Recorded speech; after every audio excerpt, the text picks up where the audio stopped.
मुबारक हो पंजाब। सिंध में गैस के नए ज़खायर दरियाफ्त हुए हैं। ये सब तुम्हारा ही तो है, हम तो खामखा हैं इसमें। बेसुशिश भाई, न सिंध को गैस मिलेगी न बलूचिस्तान को मिलेगी। हमें तो लकड़ियों की आदत है, खामखा क्यों परेशान हो यार।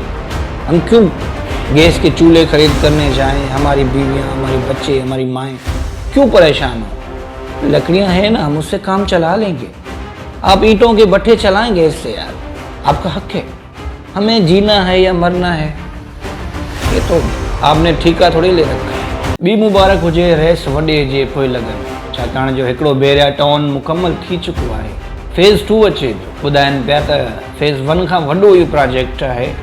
वरी लखें एकड़ ज़मीन सिंध जी रेस वॾो हिस्तो ॾींदो, भुॻड़नि जी मुठे वस ॾींदो। वरी केस हलंदो सुप्रीम कोर्ट में, वरी 10-15 खरब रुपया जेके आहिनि सो मलिक रियाज़ ॾेई छॾींदो।